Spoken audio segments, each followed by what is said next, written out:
Hey guys, what is up? I have something a little bit different for you today. I decided to go back and look at some of my favourite Commodore 64 games that I grew up with, and I thought I might share some of them with you. Despite being a 90s kid and despite the fact that the Commodore released back in '82, I was lucky enough to experience it growing up because my mum owned one. I used to live at my nan's place and my cousins and I would play it all the time growing up. Both my mum and even my nan still played it every now and then too. We had a pretty extensive collection of games that a family friend had passed on to us, so I got to experience a decent amount of the Commodore's library. Unfortunately, that also kind of made it hard to come up with this list. In fact, this list was originally going to be a top 10, but it quickly became 20, because every time I'd start to write a list, I'd be like, oh yeah, what about this one? Oh yeah, and that one. It almost became a top 25, but I managed to at least a little constraint and keep it down to a 20. I should also point out that this is just the top 20 games that I grew up with personally, so don't get too upset if you don't see one on the list that you think deserves to be there. And on top of that, keep in mind that I was a young child playing most of these games, so my patience and willingness to learn more complicated games just wasn't there. Also, we didn't have any manuals for any of these games, so if we couldn't figure out how to play it, it just kind of got ignored. We also had no RPGs, which was a shame. It seems that's pretty much one of my favourite genres today. There is one on this list, but to be honest, it was one of those games that we didn't have the manual for, so sadly it kind of just got ignored. So yeah, no Ultimas, no Bard's Tales on this list. Well, without further ado, and in no particular order, here are 20 of my favourite Commodore 64 games. We'll start the list off with Montezuma's Revenge. Now, I said that there was no particular order, but this is the closest game to being one of my favourites on the Commodore 64. It's very accessible and just easy to get into, a simple platformer with simple mechanics and easy controls.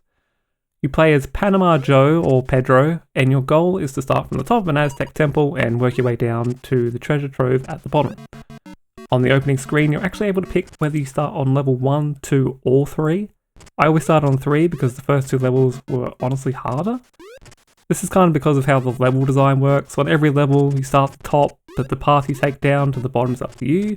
You can proceed down the left side, the right side, kind of cross over in the middle. But with the first 2 levels, they kind of restrict you to only going down the left and then only going to the right. I know why they did this. It's so you can get an idea of what each route looks like for the future levels. Every level is going to be the same room, same enemies, but what differs is that certain paths will be blocked or locked off each time. So you might have an optimal route, like for example, I always kind of went down the right side, but that's not always going to be an option. Memorizing each room and route is really important due to a certain mechanic that they introduce as you progress. But first I'll give you a rundown of what a usual run is going to look like. Starting at the top, you're going to choose your route and then start collecting keys as you go. These keys come in 3 colours, red, blue, and this weird greeny aqua that I really liked for some reason as a kid. These keys, as you might guess, open doors of the corresponding colour. Apart from keys, you've also got gems for scoring, getting an extra life at 10,000 points, swords that will kill any enemy that you walk into or more likely walks into you, and finally this weird looking hammer thing that turns you invincible for a little bit. Unfortunately, I didn't get any footage of that. Now the trick is you can only carry 5 items at a time, so you need to balance what keys you need and how many swords it's actually practical to carry. I wouldn't carry more than 1 because you need at least 1 of each colour on you at any given time. You'll only face a few enemies in the game. There are snakes which just kind of sit there and require you to jump over them. There are skulls which come in 2 different varieties, rolling ones and bouncing ones. And finally we have the spiders. I am convinced these guys are the reason why I have arachnophobia today. There's something about their sprites that still gets under my skin even today. They come in varying speeds, and if that wasn't bad enough, they're the only enemies that can climb ladders. Not only is this terrifying, but it adds an annoying RNG element because they have a chance of climbing every ladder they pass. And if you enter a room via a ladder, there's a chance you have to keep coming into and out of the screen over and over again so they don't climb up and immediately attack you. Apart from enemies, the other dangers present are fire pits, disappearing platforms, and these weird laser gate things. Now there's only one final obstacle, the dark. So the bottom level of the temple is completely engulfed in darkness. You cannot see anything but enemies, items, laser grids, and disappearing platforms. No doors, no ladders, no walls. This means you'll be stumbling through the dark and suddenly you open a door, and one of your keys just disappears. There is one solution to this. The final item that you can pick up. The torch. There are 2 in the temple, and one is a lot easier to get than the other one. Now obviously, the route to the easy one probably isn't always going to be there, depending on the level. It was always fun as a kid to get the torch and finally see the colour and the layout of all the rooms that you just passed through. Also, be warned, make sure you actually have room in your inventory before you go to get the torch. There is nothing worse than getting to the torch only to jump right through it and not be able to collect it. Strictly speaking, you don't need the torch to finish the level. You can try and stumble through the darkness if you want. I mean, it's only 1 floor, right? Once you do get to the final room, just hope that you actually have enough keys. You need one of each colour just for this room alone, let alone the path getting there. When you do get through these final doors, you reach the pit. Then, you jump in.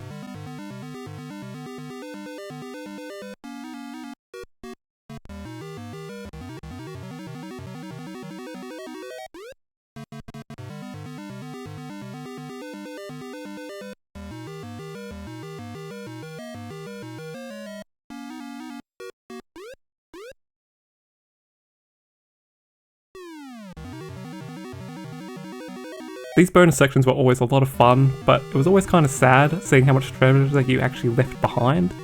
After all that, you're placed back at the top of the temple for the next level. It's always exciting to see what's going to be different in the next level, what paths are going to be restricted, what different routes you're going to have to take. It's satisfying just to see the colour swaps in each room. It just makes everything feel a little bit more fresher. Now, what isn't so fun is the fact that that darkness that I was telling you about at the bottom level, it's going to rise 1 floor for every level you progress. This means you've really got to start memorizing those rooms. This can also be a problem if later levels force you down the route that you don't usually take, and you're not used to what they normally look like. I'm proud to say that as a young adult, I came back to this game and actually managed to finish it. I can also proudly say that I'm the only one in my family to do so. It's one of the few Commodore 64 games I actually managed to beat. It's worth mentioning that this game is actually playable on Steam today. Well, kinda. It's actually a reboot by the original creator that came out in 2020. It has some questionable graphical choices. Also, they made the terrible choice of making the rooms all connected so the camera pans along with you, making it all one big corridor. It sounds good in theory, but the enemies still adhere to the old room's barriers, and will just hit an invisible wall and turn back on a dime and kill you. Also, not a fan of the new spider sprites. On the plus side, you can just play retro mode, which is much easier on the eyes in my opinion. I can honestly say this game still holds up today and is 100% worth a play if you like platformers. And our next game is Boulder Dash. Real classic and one that's seen a lot of sequels, remakes, spin-offs across various platforms. Also a game that not only was I bad at as a child, but I am still terrible at today. Seriously, I just do not have the brain or probably the patience to learn these levels. The first levels start off easy enough, requiring you to simply move your little guy through the earth and find enough diamonds to activate the exit, trying to avoid dropping boulders on your own head along the way. But later levels require complex puzzle solving skills, whether it be navigating an extremely tight maze and not blocking yourself in, requiring a restart, or having to deal with enemies that relentlessly chase you the moment you release them, and then requiring you to set up some devious trap just to drop a rock on them to get the precious diamonds released from within them. There's even levels where you have to deal with a slime that slowly engulfs the entire level. Oh, and did I forget to mention that all these levels have a time limit? Yes, sadly, I did not have the patience to work these out as a kid, and I don't think I have the patience today either. But that's a me problem. There's a reason why this series took off and became as big as it has. You can get the 30th anniversary edition today, but much like the Montezuma's Revenge remake, they've gone with a really questionable graphical style that I just can't get behind. There's still oodles of fun to be had here, even today. Our third game is something a little bit different. Welcome to Cliffhanger. I really can't think of another game to compare it to, or even what genre to call it. You play as the titular Cliffhanger, as you shoot various scenes in a western movie. If you decided to play the game with a second player, then they play as Cliff's brother, Coat Hanger. Okay. The aim of the game is both extremely simple and at the same time frustratingly hard. All you have to do is stop El Bandito, the little guy that comes down the road each scene, before he exits the scene. This is achieved through whatever tools the current scene gives you. It's usually pretty obvious what to do from the get-go, but you only get a few seconds before Old Mate starts shooting his way down the path. What makes the game so incredibly difficult is the extremely precise timing it takes to actually hit the bandit. You have no idea how long it's going to take to use whatever tool you've been given. The entire game is nothing but a series of trial and error scenarios. If you actually manage to get El Bandito, you get points. If you miss, then you don't. However, if you somehow die, for example by falling off the cliff, then you lose one of your 5 lives. Now, it should be pretty easy not to walk off the edge of a cliff, or at least you think so, but the way the character moves is unusually stiff and sensitive. When turning to the side, your character actually moves up a smidge. Also, some items require you to push them off a ledge, and the sensitive movement can see you continuing the forward momentum and following the object straight off the edge. Regardless of whether you succeed, fail, or die, you'll be taken straight to another scene at random. This adds a weird RNG element where you might get the same scene 3 times in a row, or play 14 different scenes and suddenly get a new one you haven't seen at all. This is a problem because it's hard to master the timing on a scene if you hardly ever get it. Now, apart from getting a high score, the game actually holds very little appeal. Finally nailing a scene doesn't give that much gratification, or at least not for me, and I feel like the only way you're going to get enjoyment out of this game is by playing it multiplayer. That way you're both suffering through mastering the levels and laughing at both yourself and the other player's failure. Plus, you have the fun of competing for a high score. Sadly, I gotta say this game is definitely not a must-play today. Okay, for Game 4, we're taking a look at another one of my favourites.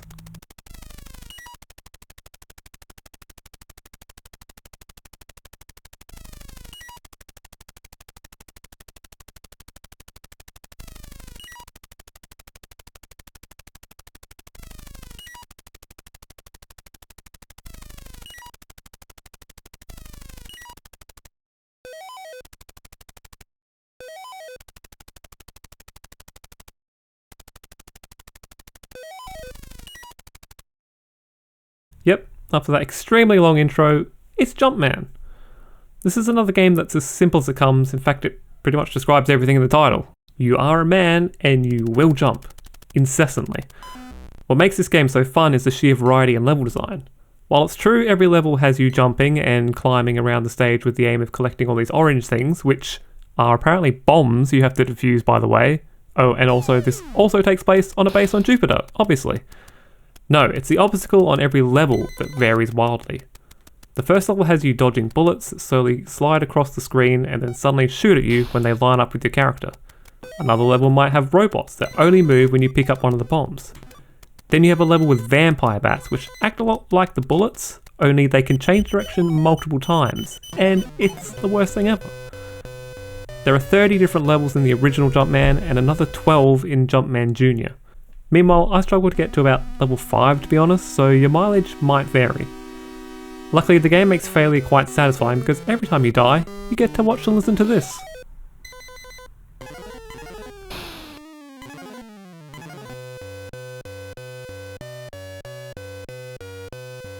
Alright, let's go from a relatively simple game to something a little bit more complex. How about some impossible mission?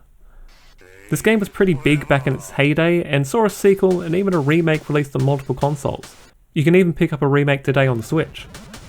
It was the PS2 version of the remake that I would eventually find myself returning to years later and finally sitting down, learning the game and finishing.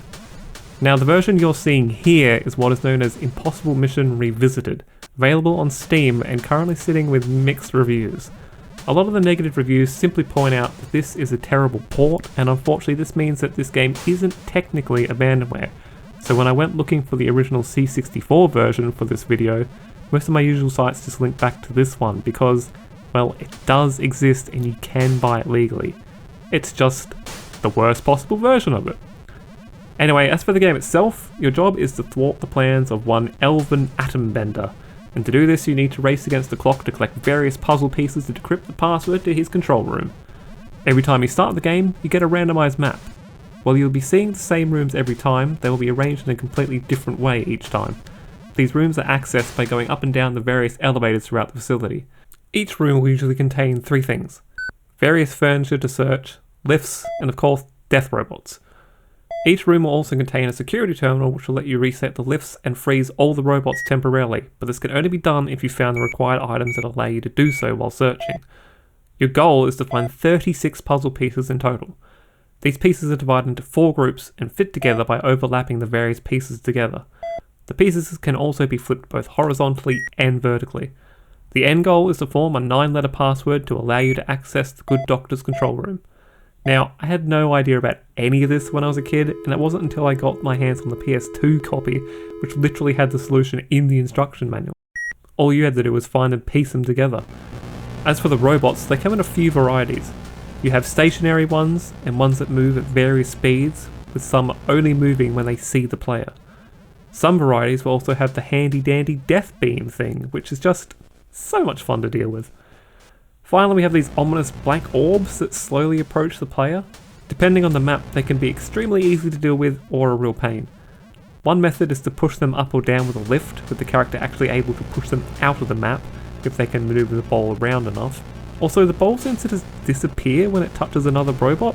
I'm not sure if this actually does anything or if it's a bug.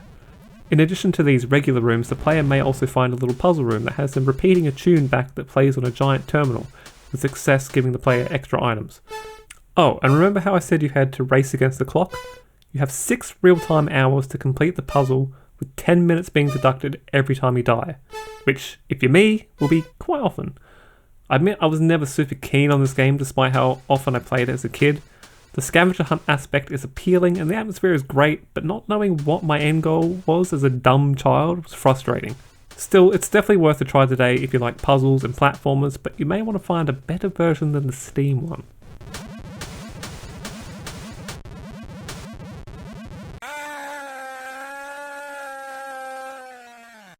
Alright, next up is Donald Duck's Playground. This game is admittedly quite simple and doesn't leave much reason to ever come back to it, but it still remains one of the most charming games I've played on the C64. You play as the titular Donald Duck and your goal is to earn enough money to furnish the playground across the railway tracks for your nephews Huey, Dewey and Louie. You have 4 jobs to choose from and they are all pretty basic minigames. The first one here has you simply changing the direction of the train tracks to try and get the train from point A to point B.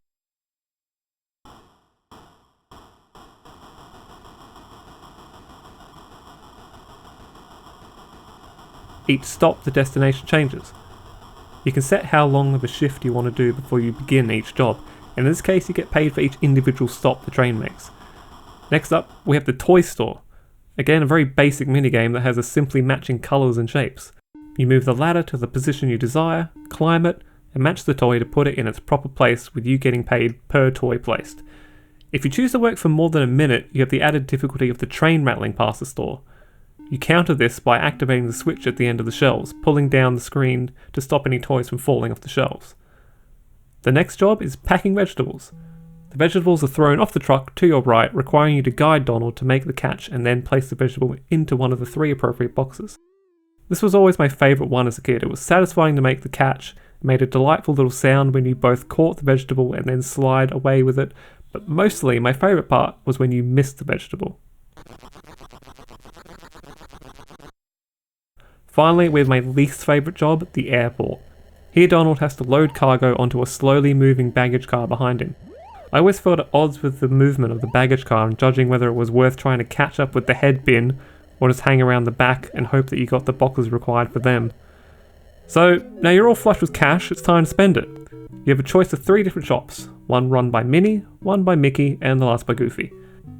Each one of these sells different objects for the park. Paying for the item actually requires dragging the individual coins and notes over one at a time and adding up for the required total.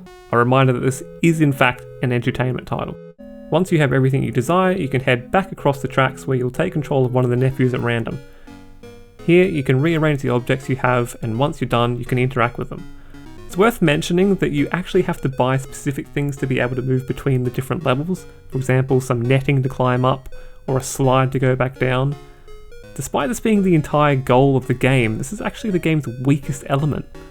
All you do here once you've placed everything is walk up to random things, press a button, watch Huey, Dewey or Louie play on it and then jump off. There's no gameplay here, which feels like a bit of a wasted opportunity. It would have been great if each item had a little minigame associated with it, with some kind of scoring system maybe. Nevertheless, this game still holds a special place in my heart, and I still get the music stuck in my head even today.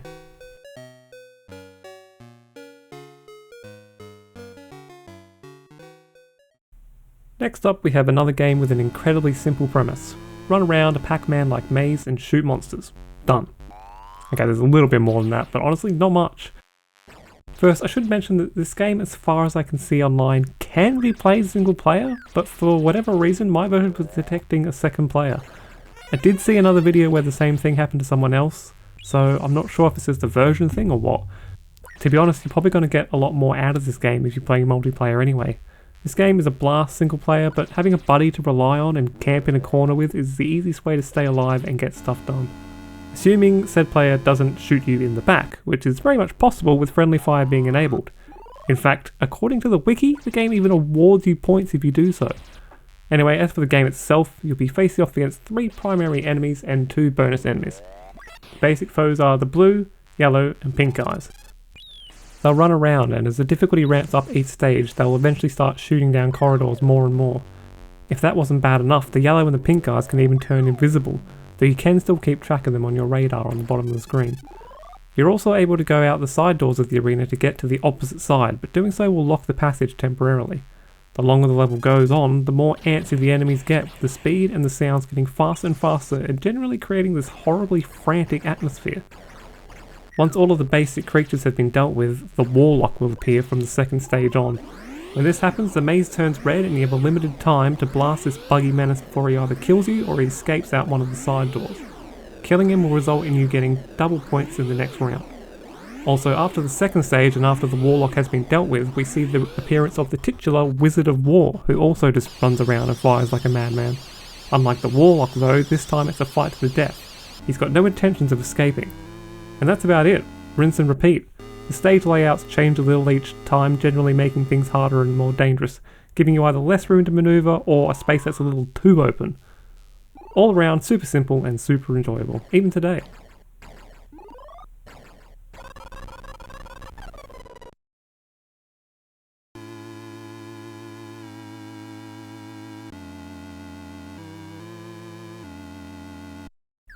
Our next game is a super addictive title that's essentially an Arkanoid or a Breakout clone. You know, one of those games where you just rebound a ball against a bunch of bricks.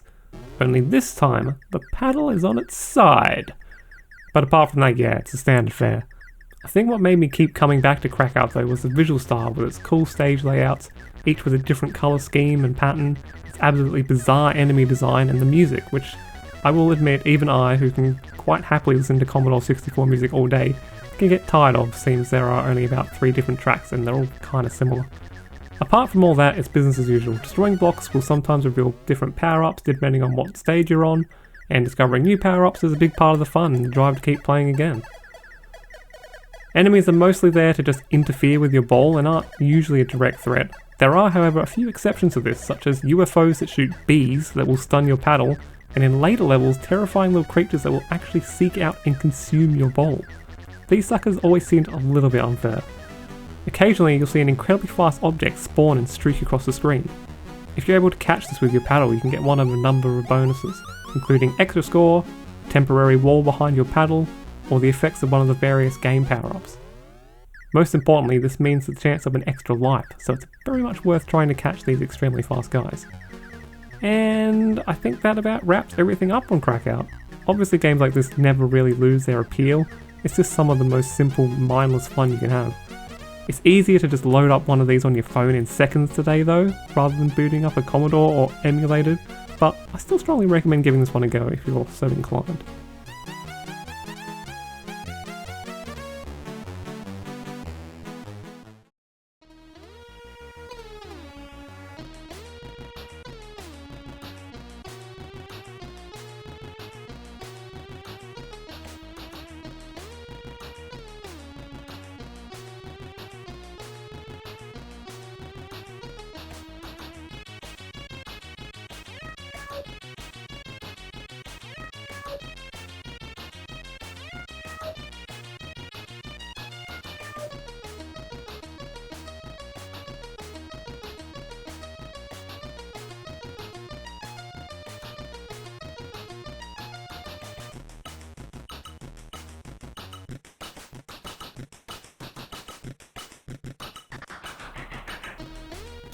Okay, this next one I put off writing the script for because even when I gathered the footage for it, I still didn't fully understand what the goal of the game was. I had to sit down and skim through a walkthrough, and even then I still didn't fully comprehend what was going on here. I then watched a long play and I slowly started to put the pieces together. It also meant I learned how insanely difficult this game actually gets later on, and holy moly, I'm saying it right now, do not play this game with the aims to finish it. It's a pure nostalgia trip for me and nothing else. I see that now. Anyway, welcome to Soldier of Fortune. This is basically a Metroidvania where our goal is to reconstruct a power source that was destroyed by a dark wizard called Krivus, and we only have 12 moons to do so. I literally don't know if this is just flavor text or if there's actually some kind of time limit in the game. So how do we reconstruct the power source? Oh boy, let me talk about everything else first. I'm going to put this off for as long as I can.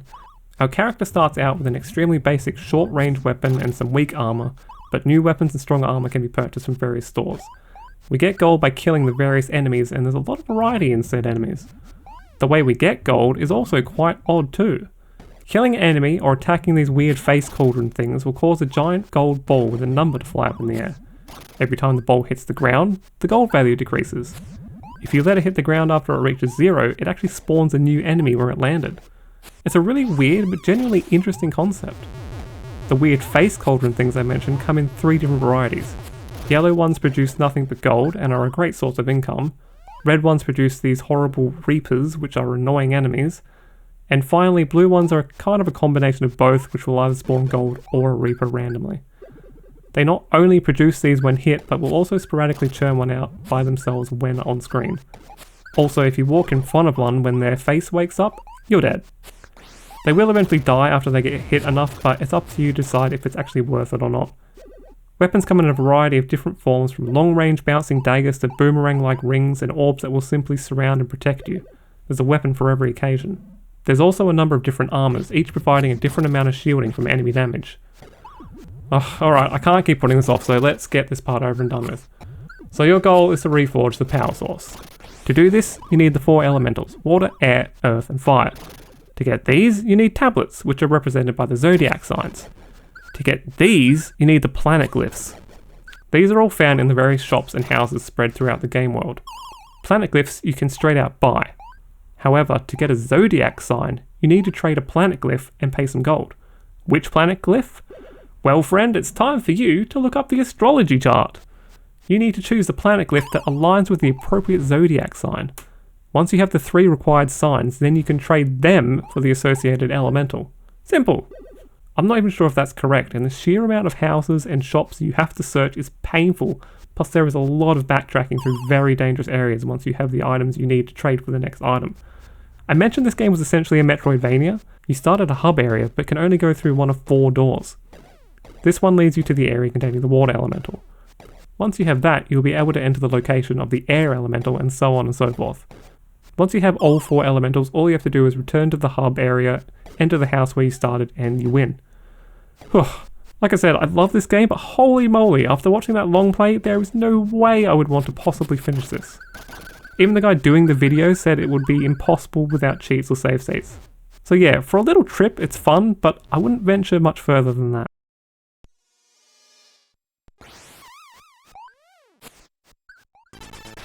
Alright, time to talk Commando. Classic game with a classic soundtrack.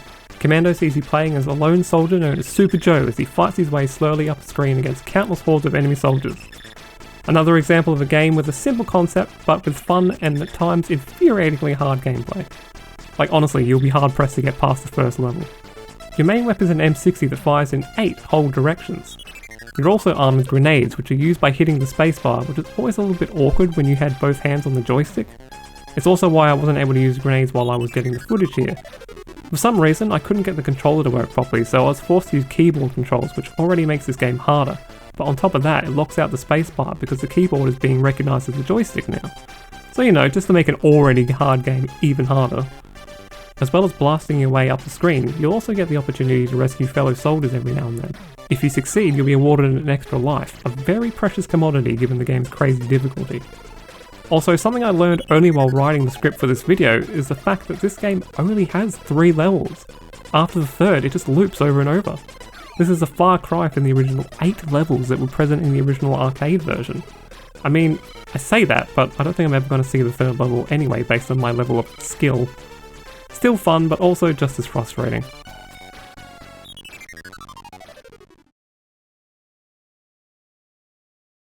Alright, let's knock another complex one out of the way. Seriously, I kept putting these off while I was writing the script.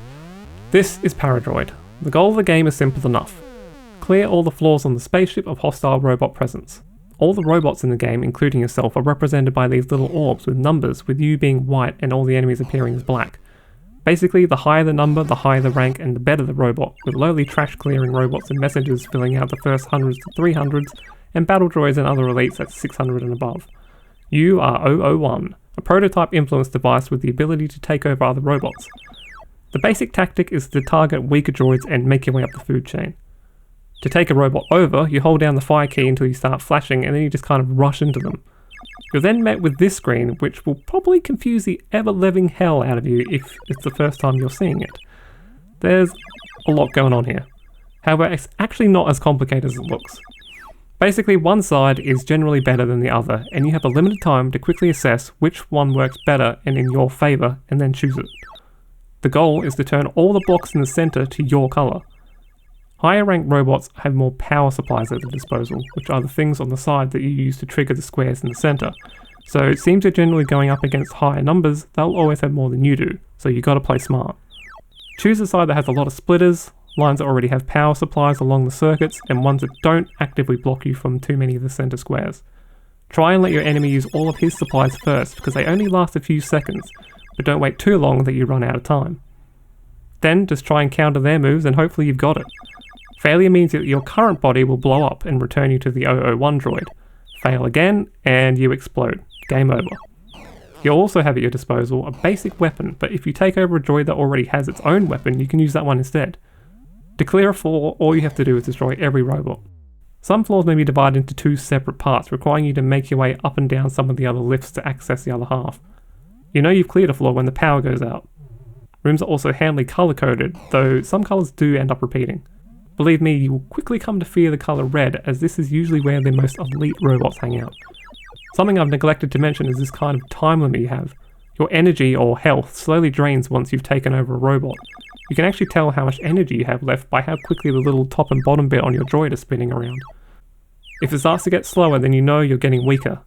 Taking damage obviously speeds this up, and to make matters even worse, the stronger the robot you take over, the quicker your energy drops, so this stops you from just taking over the top dog and destroying everything you see. Oh, also firing your weapon drains energy too, so if you've got some mega powerful laser or room clearing flash attack, better use it sparingly. You can recharge at these little spinning things on the floor, but only up to a point. I think it heals damage, but not naturally degraded energy. So basically there's a real strategy to beating this game. Planning which floors to hit first and what order to do the whole ship is key.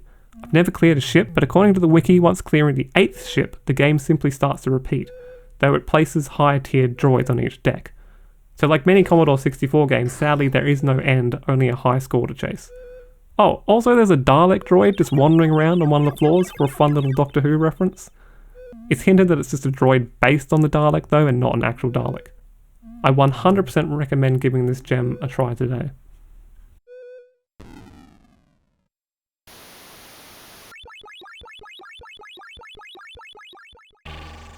Alright, now here's an interesting one. Nemesis the Warlock.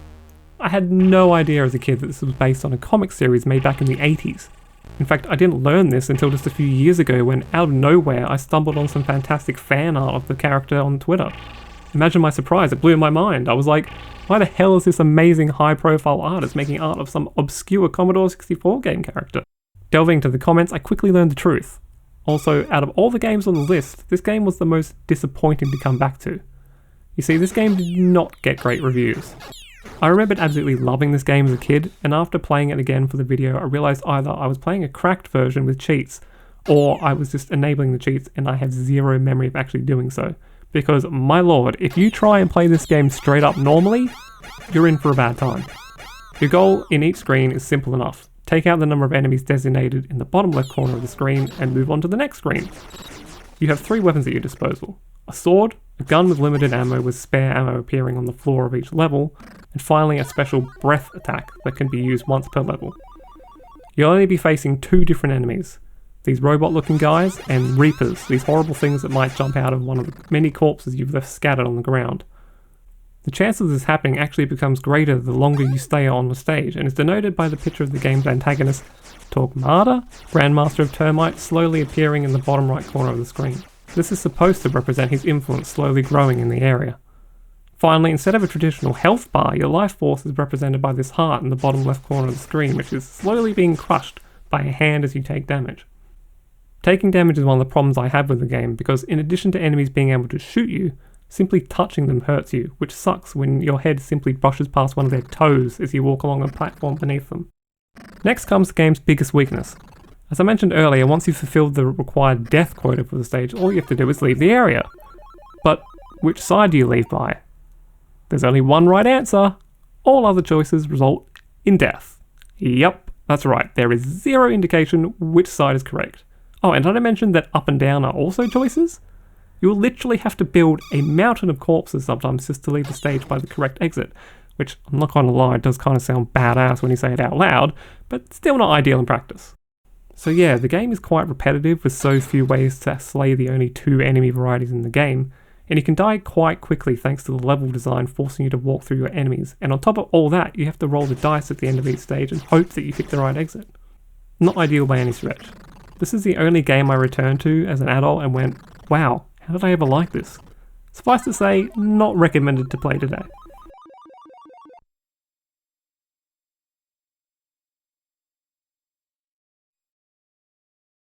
This next one is another one you may have actually heard of, or not, because the version I had was apparently a knockoff clone. Who knew? Burger Chase to me, or Burger Time to everyone else, has seen a few remakes, with one on the Switch back in 2019 that goes by the name of Burger Time Party. Now obviously they've jazzed it up a bit for modern audiences and they've even added multiplayer, but I can't say the graphics particularly grabbed me, and if anything, they've made the game easier. There was also a Burger Time World Tour on the Xbox 360, PS3 and Wii. In this version, they essentially take the stages and wrap them into a 3D cylindrical platforming stage, adding a few different power-ups and introducing jumping to the gameplay. As for the original here, your goal is pretty simple, to make burgers. However, while you try and run along these platforms to knock the main ingredients down into the trays at the bottom, some wayward wieners, energetic eggs and obtrusive olives, or at least I think that's what they're supposed to be, will be getting in your way. Your only means of defense against these dastardly fiends is your trusty pepper shaker, which will temporarily stun close-range foes, and has the added benefit of making them taste much nicer. You only have a limited number of shots with the pepper shaker, but every stage an item will appear in the center of the level that will give you a few more blasts. Now I said that there was only one weapon, but technically the ingredients themselves act as a secondary means of dealing with your foes. If you drop an ingredient while an enemy is underneath or running along it, the enemy will be crushed underneath, not only eliminating them, but also giving you some bonus points, and making your burger that much tastier. Stages get progressively harder, usually introducing more and shorter ladders to make enemy movement more unpredictable. The goal of the game is simply to get a high score, and, let's be honest, probably make yourself hungry in the process. Simple-minded fun, but still worth a try today to while away an hour or two.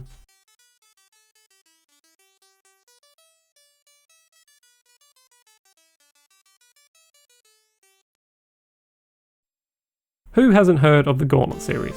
Okay, I'm sure there are a few people who haven't today. I am old. The last Gauntlet game came out in 2014, and while it was a good game, it didn't really feel like a proper entry to the Gauntlet series, at least to me. You'll actually find both the original Gauntlet and Gauntlet 2 on the Commodore 64, but if I'm being honest, they are pretty poor imitations of their arcade originals. I didn't know that growing up though, and this was my first entry into the series, and I would come to love it dearly. If you don't know what Gauntlet is, it's basically a multiplayer game where players choose from either a hearty but slow warrior, a Valkyrie with high defense, a glass cannon wizard, or a weak but extremely fast-firing and fast-moving elf ranger. Your goal is to get through as many labyrinthine floors of the dungeon as you can.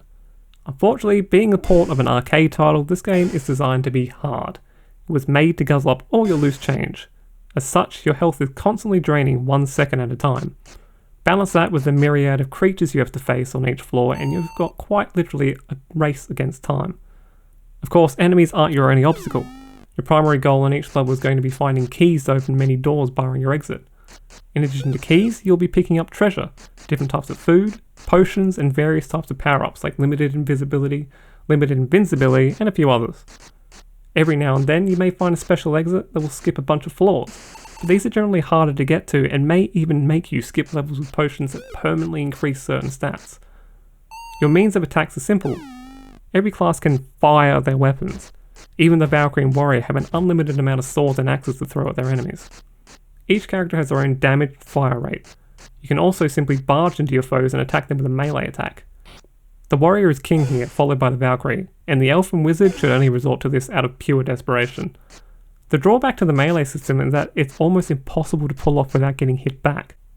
There are also enemies like the Ghost that can't be meleeed and simply hurt you on contact. Your final weapon is magic, so this comes in only one form, a screen damaging flash attack that costs 1 potion to use. As you might have guessed, this is where the Wizard shines, being able to generally clear a screen with a single blast. The Elf follows behind, then the Valkyrie, and finally the Lumbering Warrior is at last place with his potions barely accomplishing any damage at all. Magic is also the only way to defeat the game's most deadly enemy, Death. Death will chase you down, and if he touches you, rapidly drain your health. Once he drains 100 health, he pieces out and leaves you battered and bruised. This is why it's always wise to keep at least 1 potion as backup in case death or multiple deaths appear. Apart from that, you'll be facing a myriad of enemies such as ghosts, grunts, demons, lobbers, sorcerers, and more. Apart from levels being mazes, there are other things that trip you up along the way, and just generally confuse and bamboozle you. These include destructible walls, trap tiles that make certain walls disappear, paralysis traps, and teleportation tiles. Although the graphics can't really hold a candle to the arcade original, the Commodore port can still be a lot of fun, especially if you're playing it co-op. But unless you're looking for a nostalgia trip or just looking for a retro experience, there's not much reason to play this version over others.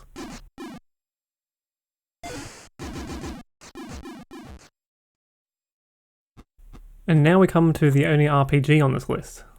As I mentioned earlier, we didn't really end up with any RPGs in our collection, and also didn't have any manuals, so it's probably a blessing in disguise because most RPGs from that era are quite complex and not self-explanatory at all. Case in point, Gateway to Apshay here has a lot of menus to navigate and some pretty obscure controls to do so. Despite all that, the game's premise is extremely simple. Proceed through an infinite dungeon and try to score as high a score as possible. There's a typical chosen one plot in the manual that gives you a reason for why your character is delving into the dungeon, but that's as much story as you get. It's a simple roguelike affair. You start in a dungeon covered in fog of war with nothing but a dagger and some leather armor, and it's up to you to delve into the many corridors and rooms to equip yourself with better gear in the hopes of surviving the lower floors. What's different is the fact that each floor lacks an exit. Instead, you have about 6.5 minutes to plunder as much loot and kill as many of the level's denizens before teleporting to the next floor. If you manage to clear everything before the time limit, you can simply select an option from the menu and advance to the next floor at any time. It's worth talking about how the dungeons are generated too. When you start the game, you pick a number between 1 and 16. Each one of these is a unique dungeon made up of 60 rooms. Every time you finish a level and advance to the next floor, you get to pick between 1 and 16 again. These numbers represent another 16 unique dungeons for that floor and that floor alone. That makes up a total of 7,500 different rooms to possibly explore. This also means you could play through the exact same path on subsequent playthroughs if you choose the exact same numbers. Either way, the dungeons all feel pretty similar, with each floor containing greater dangers than the last.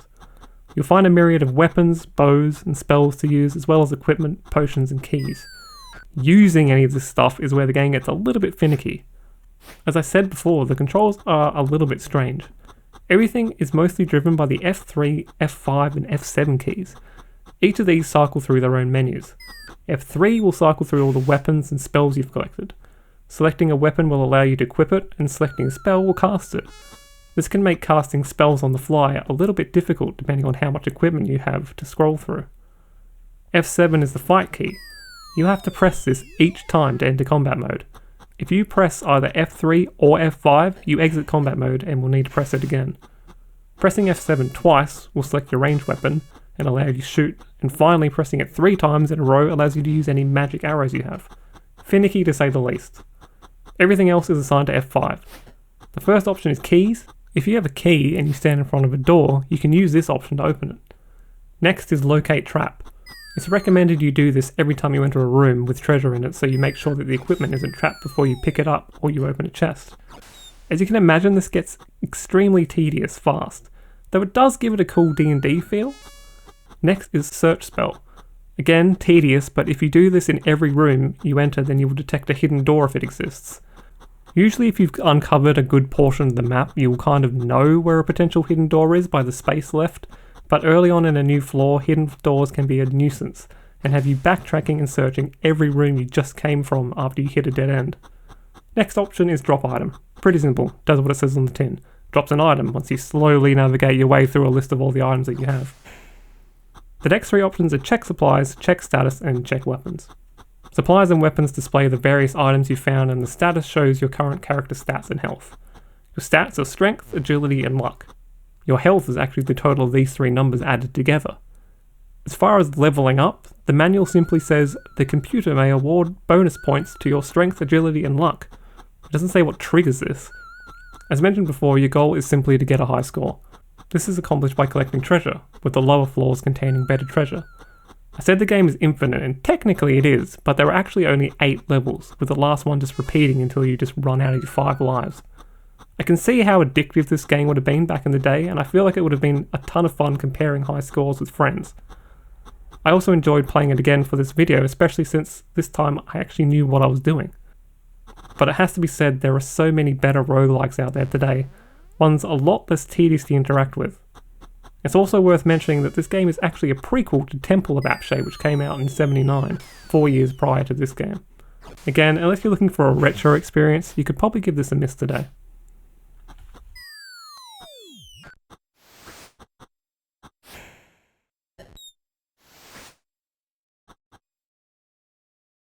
This next game is basically an amalgamation of minigames disguised as one big game. Welcome to Lazy Jones. The premise is simple. You are Jones and you are lazy. Specifically, you are a lazy hotel employee, and rather than work, you'd rather Skype off and play video games. Wow, me for real. Now, I don't know what kind of hotel has massive screen video game consoles in each room, but I'm totally here for it. You have a total of 18 doors to explore, spread across 3 floors, all accessible by a central lift. Each floor has a roaming entity hell-bent on touching Jones and sending him flying into the stratosphere. I had no idea what these guys were specifically as a kid, but since reading the wiki, I now know that they are the current hotel manager on the top floor, a haunted cleaning cart on the middle floor, and finally the ghost of the previous manager on the bottom floor? What the hell happened in this freak hotel? Anyway, there really isn't any consequence to being caught, you simply respawn and carry on being lazy. In each door you will find a different minigame, with your goal being to achieve a high score. Each score you get in each individual game adds up to one total score that you carry throughout the game. Now, I'm not going to lie, some of these games are just plain frustrating, but none of them last overly long, so they don't get too annoying.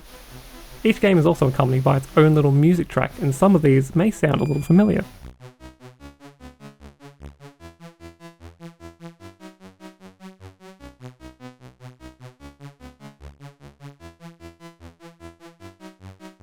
In fact, rather infamously, one of these tracks was sampled by the German electronic band Zombie Nation in their track Kernkraft 400, and an undisclosed amount of money was later paid for its use. Imagine my surprise when I stumbled across this track completely by accident one day and it sent me flying back to my childhood. Apart from 15 games, 3 of the doors are a little bit different. One is a bar where your goal is to get as hammered as possible and avoid the drunk blocking your way. The other 2 are a bed and a toilet. Apparently, according to the wiki, these were literally added because the creator, David Whittaker, literally just ran out of ideas for games. Once you've visited every door and played every game there is, like many Commodore 64 games, the entire experience resets, but this time everything is a little bit faster to increase the challenge. All in all, Lazy Jones is a fun little distraction today, but I can't see myself getting invested enough to actually go for a high score. I'd rather just play it to relax and listen to some pretty good tunes.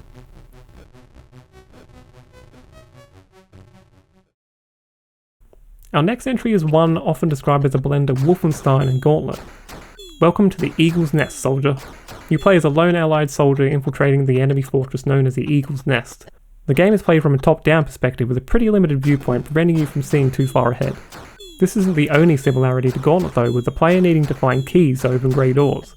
Yellow doors, meanwhile, can simply be shot down. There are technically 4 different missions, though the objective remains the same for 3 of them, requiring you to rescue a fellow saboteur who has been captured, with each of the 3 missions changing the location of said captive. The final mission has you blowing the castle up and completing the assignment. Unfortunately, the game sees you starting at the same point in the same castle every time and severely limits replayability. Once you know where your objective is located, it kind of takes all the fun out of the future playthroughs, unless you're going for a speedrun or something. Heck, it even takes the fun out of future missions because you're still going to be treading a lot of the same ground each time. So apart from running around the castle, shooting bad guys and shooting down doors, you're also going to be collecting ammo, collecting jewels and other stolen treasures, finding floor meals to heal, and busting open boxes for treasure and accidentally shooting game-ending explosives. Whoops.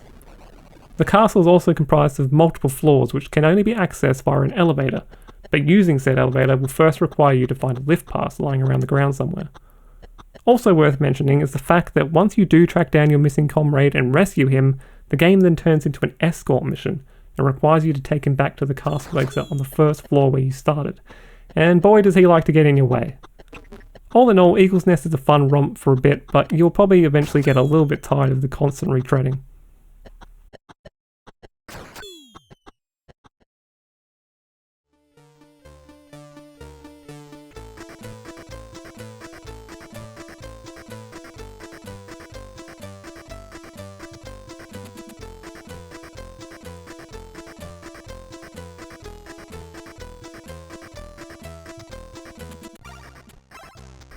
The next game might look a bit familiar.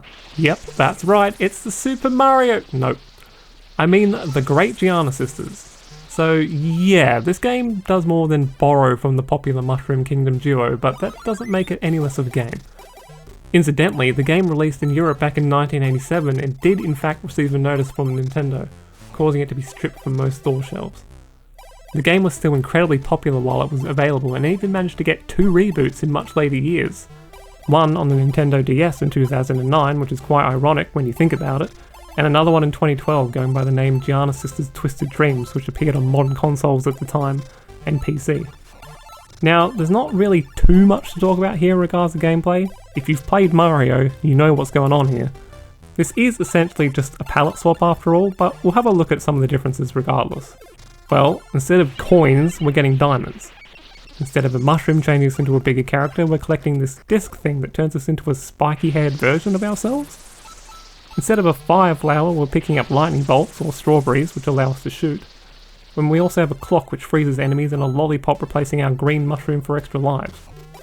Enemies also have a similar mix-up, with quite a few of them taking on some pretty gruesome forms, like this eyeball thing? I guess that makes sense, seems the story of the game revolves around Giana being stuck in a dream, or perhaps in this case a nightmare. Our only means of escape is to find a huge diamond at the end of the game. Like the original Mario, there's also a multiplayer mode which sees 2 players taking turns to control a sister each. In this case, the second player controls Maria. There are apparently 33 levels to get through, a number I promise you I probably didn't get anywhere near as a kid. I can say though that I thoroughly enjoyed my time with the game, and while it's probably more worth your time just playing the original Mario, I certainly wouldn't recommend against giving this game a try if you're curious, or maybe even checking out its 2012 reboot.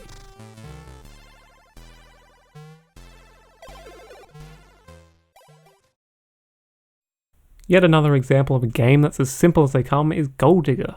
I actually had a really hard time finding this game to emulate for the recording.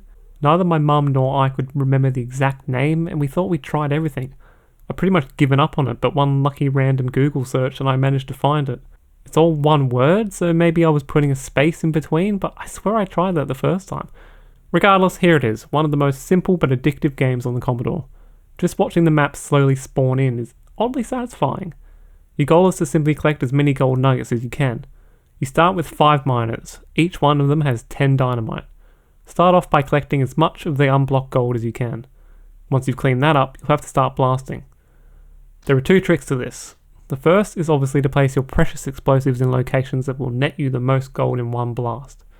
After the dynamite explodes, however, a random green rock will fall in an open space.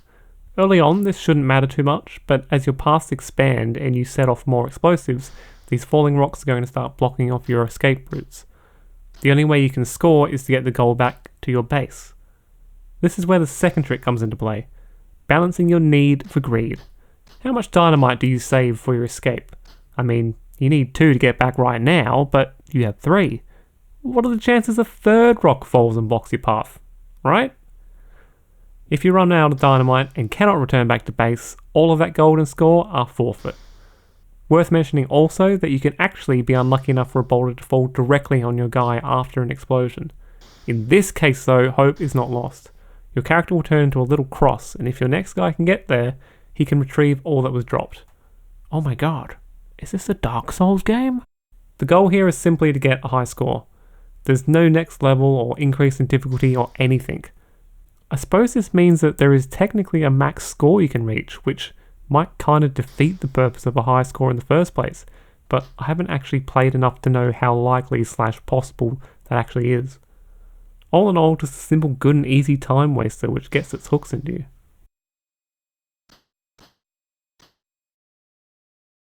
Alright, I've saved a real doozy for the final game on this list, and it's known to have one of the best intro songs in the Commodore 64's lineup.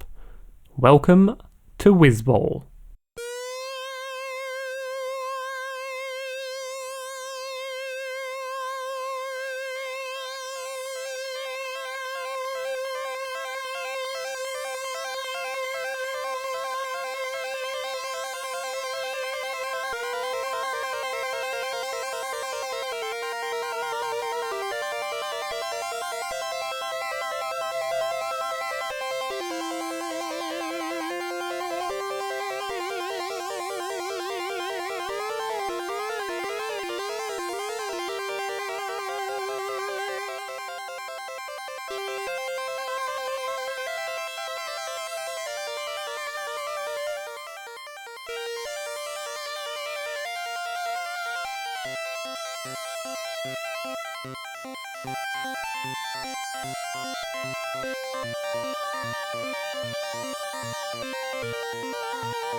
Alright, now that we've paid tribute to that masterpiece, let's get on with the game. First off, I need you to understand my relationship with this game. I love it, but at the same time, it freaked me out as a kid, and I still have this uncanny feeling when I play it. There's this atmosphere when you play this game. It's just some real ominous vibes, I don't know. Even the thing you play as, the titular Whizball, just stares at you perpetually, forever staring. Apart from that, it's just the emptiness and the weird geometry of the stages, the creepy atmospheric, I hesitate to say music, and strange sound effects from all the bizarre creatures you'll come across. It's all a bit of a fever dream, to be honest. Matching its strange atmosphere is its even stranger gameplay. I think it's safe for me to say you haven't played another game like Whizball. You start off with your Whizball slowly bouncing up and down in place. You want to gently, very gently move left or right to start getting some momentum. It's extremely easy to apply too much speed and just go careening straight into the first enemy you see. Once you shoot your first enemy, which is always these weird space age looking grape guys, it'll drop this funky looking green circle known as a pearl. Collecting one of these progresses you along the bar up the top. When you're on something you want, you simply rapidly tap left or right, or if you had a joystick, violently waggle it left and right. Fun fact, my nan didn't like us playing this game, especially one of my cousins in particular, because he was way too rough on the stick and actually managed to damage one, to the point where we had to hide the good joysticks away from him. Anyway, the first power you want is always the one that lets you change direction and speed mid-bounce. This affords you much more control. However, we don't want to stop there. What we want is full freedom of movement, up, down, left and right. The next most important one is getting our cat. Yep, this little orb is actually our familiar, a little black cat. Okay, I guess I gotta explain what's going on here, because believe it or not, this fever dream does in fact have a story. You see, we're not just playing as a Whizball, we're actually playing as a Wizard. The world was once full of beautiful colour, but the evil Zark has stolen it all, leaving everything dull and grey, and conveniently easy to model on a Commodore 64. It's up to you and your cat, Nifter, to restore the colours using the Whizball and Catalite. Adorable. You start off with 3 levels being accessible, through any of the various holes or tubes along the ground. Each level has 3 colours that need restoring. This is achieved by destroying these little paint blob enemies and using the cat to collect drops before they hit the ground. This is actually kind of hard given the stiff movement. On top of that, to move the Catalite, you have to hold down the fire button and use the movement keys, meaning you're also stuck motionless. This is scarier later on because the paint blobs are actually capable of firing back at you. Speaking of enemy fire, The projectiles the enemies shoot in the game look nearly identical to the many stars surrounding you at all times, and it's very easy to lose track of these in the chaos. You can, however, use a sneaky cheat and just hide in the ground layer. Whether intentional or not, for whatever reason, this renders you completely immune to bullets, but only bullets. Ramming enemies will still destroy you in one hit, just like a bullet. Once you've collected all the required colour for a stage, you'll whisk the way back to your lab to deposit it back into the world, but not before playing through a little bonus stage which awards you the chance for extra points, as well as a few extra pearls. Once back in the lab, you're actually offered the opportunity to permanently unlock one of the powers on the top bar, meaning that even if you die, you retain that particular skill instead of starting from the ground up again. Probably obvious, but it's usually wise to go with the movement abilities first. Once all 3 colours for a stage are collected, you're treated to a nice little animation of what the level looks like, fully coloured, and you then lose access to the stage and gain access to a new one, with 8 stages in total requiring recolouring. Apart from blasting paintballs, there's a myriad of other nasties that are hovering around to mess you up, some of them much scarier than others. Some are simply obstacles in your way that will kill you on contact, while others are more nasty and will shoot bullets in multiple directions at once. Killing the final enemy of a group will also cause a pearl to drop. There's actually a finite amount of enemies on each level as denoted by the number at the top left of the screen. This means if you can't find any more paint drops, you'll need to chase down the remaining enemies, and upon clearing them up, a new group of baddies will spawn in. And that's about it for the core gameplay loop. Oh, and one more thing. Don't remain idle for too long.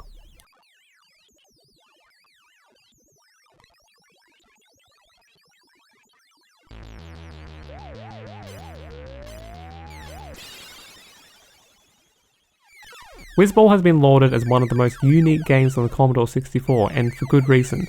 I can't think of a game that even comes close to replicating its gameplay. With that being said, I honestly believe anyone could play this today and still have a good time. Age be damned. This game holds its own. As long as you're not too put off by the creepy atmosphere. And that wraps up 20 of my favourite games growing up with the Commodore 64. Some honourable mentions to games like Bubble Bobble and Lode Runner.